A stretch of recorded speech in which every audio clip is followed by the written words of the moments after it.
Sur le chemin, l'aventurier foule les pas de sa future destinée. Sur l'île de Vevardenfell, de la province de Morrowind à celle des terres vivantes du monde d'Eora, d'Avowed. Ces deux jeux qui se répondent à plus de 20 ans d'écart nous amènent, nous joueurs, dans des mondes oniriques que nous allons explorer dans cette vidéo, pour à la fois se plonger dans nos souvenirs de joueurs et voir ce qu'apporte comme renouveau le dernier jeu du studio Obsidian, qui bien plus qu'un héritier de Skyrim, est en fait une déclaration d'amour à son aïeul, Morrowind de Bethesda. Bienvenue sur une nouvelle vidéo destinée à explorer l'histoire et le lore de jeux vidéo afin de raviver des souvenirs et donner envie d'y retourner, voire de découvrir des dignes héritiers sous forme de présentation qui se veut originale et subjective. Ne soyez pas déroutés, la vidéo est en 2 parties et grâce à un chapitrage de qualité indiqué sous la vidéo, vous pouvez donc naviguer comme bon il vous semble. N'hésitez pas à commenter cette vidéo, que vous soyez un ancien de Morrowind ou un nouveau joueur découvrant Avowed. Et si le lore de Morrowind contient des petits spoils, nous avons limité, d'une manière volontaire pour Avowed, les révélations afin de vous permettre d'apprécier des univers aussi étendus. Bienvenue chez Histoire Explore. Intéressé par ce genre de thématique, mais aussi l'histoire, le jeu vidéo, la géographie ou l'actualité, n'hésite pas à t'abonner à cette chaîne pour soutenir la cause.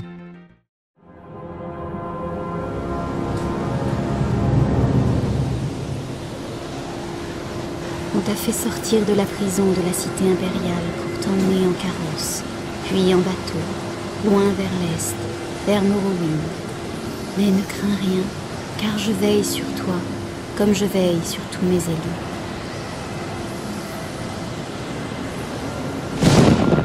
Réveillez-vous.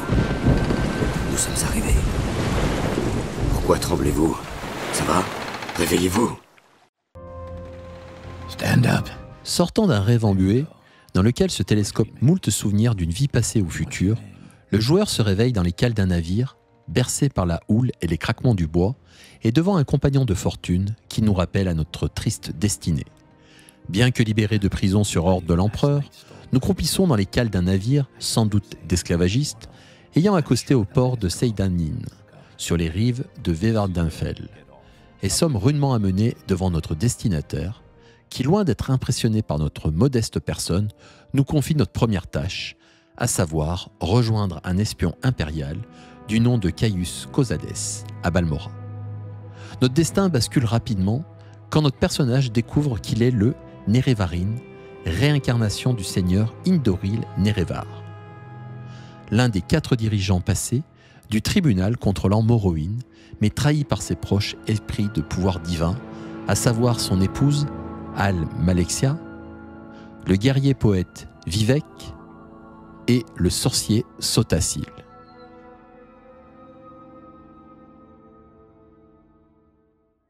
Notre personnage, aidé par ceux qui trahirent hier sa réincarnation, doit réunir les différentes maisons qui se partagent le contrôle de l'île et au-delà des provinces de Morrowind contre une plus grande menace menée par Dagot Ur, chef de la maison Dagot, décimé lors de guerres passées.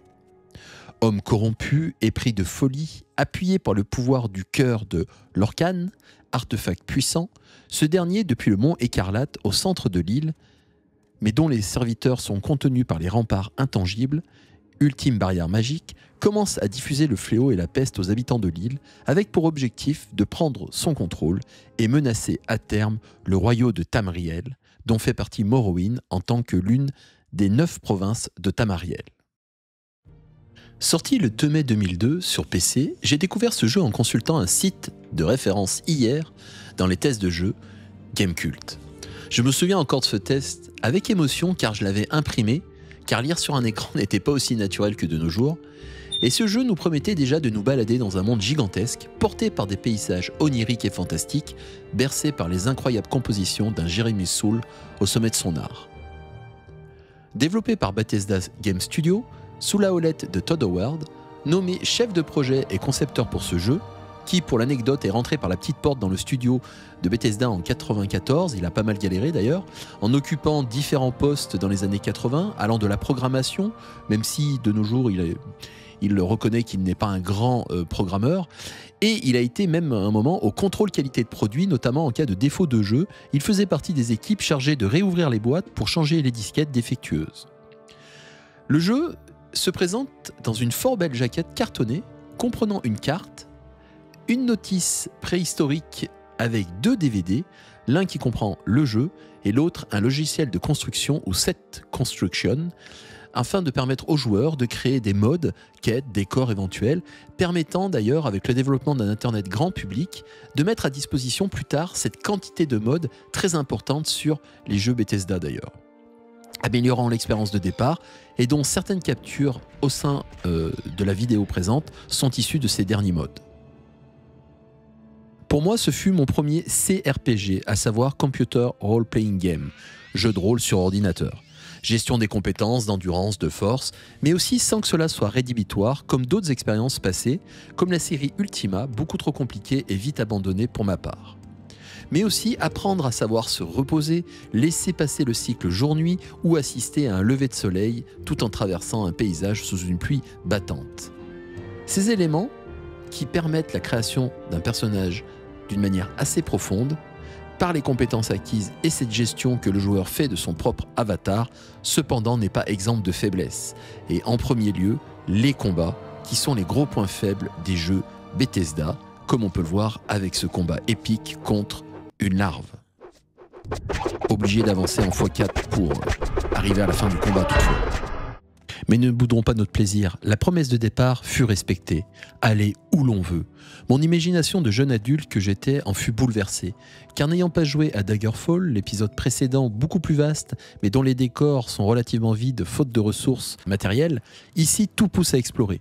La prochaine colline amène la découverte d'une prochaine montagne qui amène la découverte d'une prochaine rivière, etc., etc.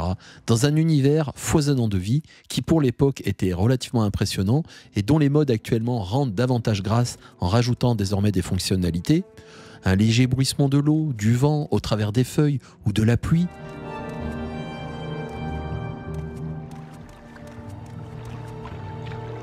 Bruit d'insectes au loin, d'oiseaux, voire même de conversations entre 2 PNJ au détour d'une ruelle sombre.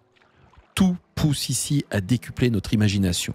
Le monde est déroutant entre créatures fantastiques montées sur des échasses, telles des puces géantes qui permettent le voyage rapide, avec un level design et un sound design tout à fait appropriés. Le joueur voit cet élément au loin qui lui permet de se repérer dans le décor et également l'entend quand il passe à proximité. Écoutez-moi ce son digne de Jurassic Park.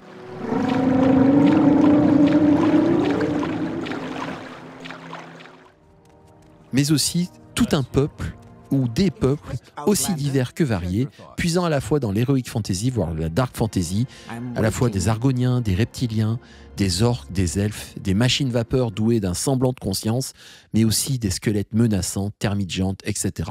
N'en jetez plus. D'ailleurs, la crédibilité de ce monde ouvert se doit d'être portée par un semblant de vie, d'activités de personnages non jouables, qui nous confient des quêtes qui, pour l'époque, me font ressentir un sentiment jubilatoire par leur cohérence et l'impact qu'elles peuvent avoir au sein du jeu.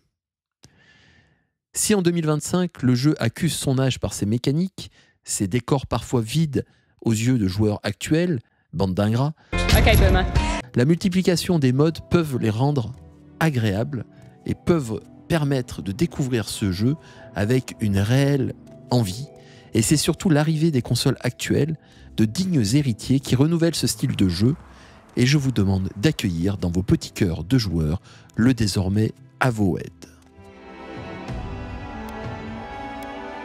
Eora, a world where mortals live, die and are reborn through the turning of the wheel, in a cycle of reincarnation. Sorti en février 2025 sous la houlette d'Obsidian, studio également racheté par Microsoft et qui connaît bien également les licences Bethesda, notamment pour avoir développé celui qui est pour beaucoup, dont votre fidèle locuteur, le meilleur des Fallout, Fallout New Vegas.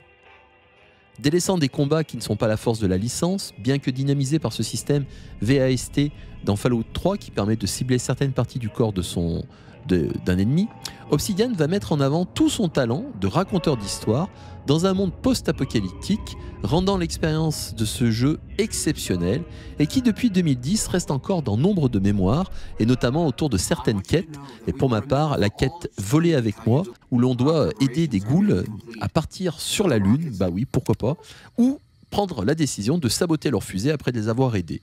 Ces choix, ces dualismes sont vraiment la marque de fabrique de ce studio qu'est Obsidian.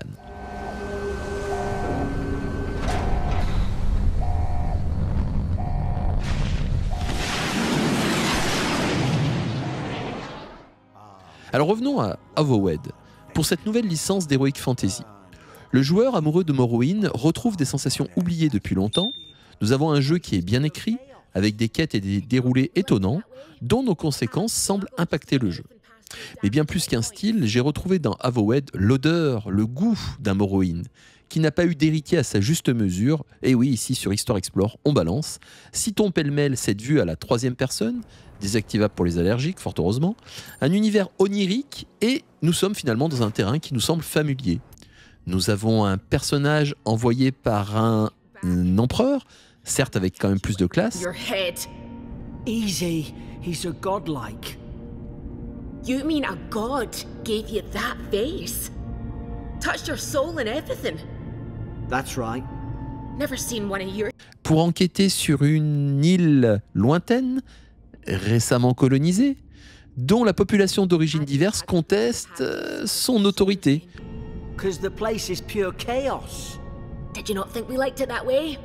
I have to smuggle just to get anything past your damn checkpoints. Avec un discours d'ailleurs assez mature sur l'imposition d'une culture extérieure, donc coloniale, d'un commerce d'extrapolation de ressources par une lointaine métropole. Enfin bref, on est vraiment dans un jeu assez politique dans son propos. Et vous rajoutez à cela un univers onirique, déroutant, entre décors exaltant un profond exotisme, tropical, montagneux, une architecture que nous découvrons lors des premières heures, très inspirée de mycologie, oui, de champignons si vous préférez. Bref, vous m'avez compris, on est à la maison. Mais attention, le gameplay est ici plus péchu et c'est bienvenu.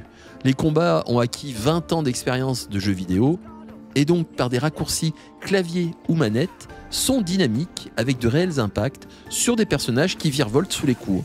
Alors c'est assez jouissif de voir un ennemi qui part baldinguer dans l'espace après lui avoir mis un coup de marteau de guerre. Ou sont congelés par le sort adéquat.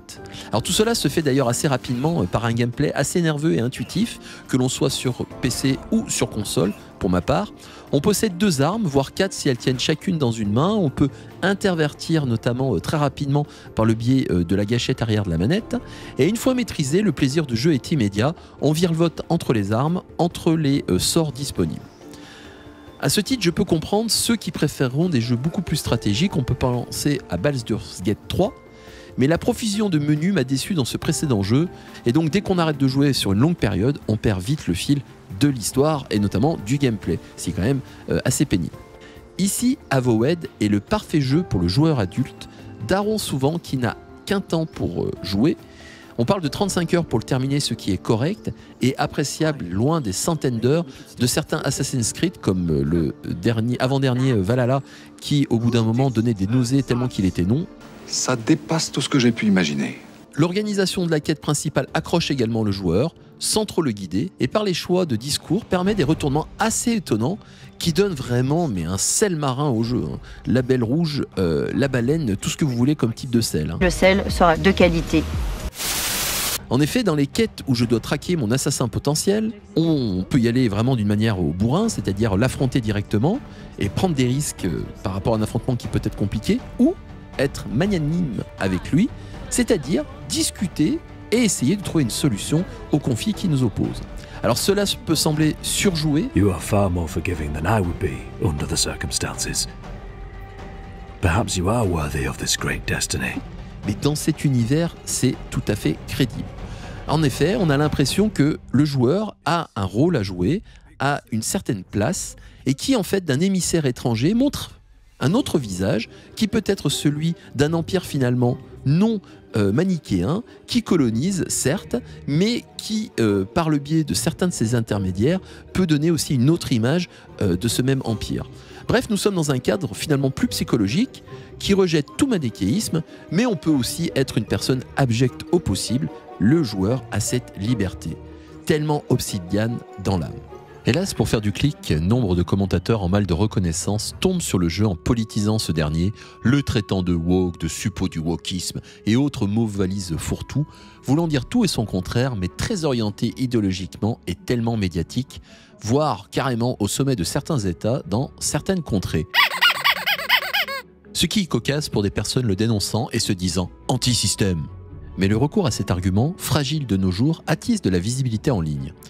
Mais ici, pourtant, point de romance surjoué, comme dans un certain Baldur's Gate 3, et encore, n'oublions pas que le studio laisse aux joueurs toujours le choix, ce qu'oublie bon nombre de commentateurs sur YouTube. La sexualité est certes sous-jacente dans les propos, mais sans être malaisante, on n'en fait pas des caisses. Et d'ailleurs, si un de nos compagnons dans un commentaire fait allusion à un joli corps avenant dans un bain public, point de romance possible, et pour ma part, cela me convient tout à fait. Mais oui, le jeu présente la diversité des peuples, des opinions rencontrées, des coutumes ou encore de choix. On peut être respectueux des coutumes locales ou avoir le syndrome du colon, assez aigu, ultra arrogant. Tous ces éléments sont d'ailleurs mis en avant dans n'importe quel univers d'Heroic Fantasy et si cela te dérange, autant arrêter l'Heroic Fantasy tout simplement. Mais est-ce que Morrowind est la seule inspiration de Avowed ? Si dans le lore de Morrowind nous sommes un pion dans la lutte entre divinités, dans le jeu d'Obsidian, ce dernier utilise la même corde avec une curieuse entité qui nous parle, nous conseille ou semble avoir ses propres intérêts dans notre parcours. Toutefois, le lien avec la nature et ses forces est au cœur de l'histoire via cette étrange malédiction, dénommée Malrêve, qui transforme les êtres vivants en monstres purulents et semble se diffuser sur toute l'île. Cet élément organique m'a fait penser à un autre jeu antérieur à la série d'Obsidian, où l'on est aussi un colon qui découvre un monde hostile et en danger, menacé par une même maladie étrange, le jeu qui se nomme Gridfall du studio français Spider. L'inspiration est directe, que cela soit dans le propos autour d'organismes vivants, moisissures aux champignons, se défendant d'une intrusion exogène représentée par le colonisateur, et personnellement, si l'univers du XVIIe siècle mêlé aux couleurs chaudes nord-américaines m'ont moins touché, cela n'enlève pas les qualités de ce titre du studio Spider, et titre que j'ai terminé également à l'époque. Pour conclure, si vous êtes en manque d'action RPG depuis la fin d'un Morrowind ou pire d'un Skyrim sur certains points, si vous avez envie de suivre une histoire bien menée, bien racontée, dont le joueur est un acteur conscient de ses choix, entraîné dans des combats péchus avec un petit soupçon de stratégie, notamment l'utilisation des sorts, des armes et aussi de la gestion de vos propres compagnons, n'hésitez pas à vous lancer. D'ailleurs, si vous hésitez à relancer un Morrowind même modé qui était pourtant un jeu fou à l'époque, foncez sur cette valeur sûre qu'est Avowed, car ici, le plaisir du jeu est instantané, modernisé, disponible sur plusieurs plateformes, pour l'instant PC, Xbox ou via le cloud via un abonnement Game Pass, et arrive bientôt sur PS5. Merci d'être arrivé à la fin de cette vidéo d'Histoire Explore. N'hésitez pas à donner votre ressenti manette en main autour de ces deux jeux dans les commentaires et de vous abonner si le pouce vous en dit afin de soutenir cette cause. D'autres vidéos seront disponibles et sont disponibles sur des sujets variés et nombreux, du jeu vidéo à de l'histoire. Venez les découvrir et à bientôt.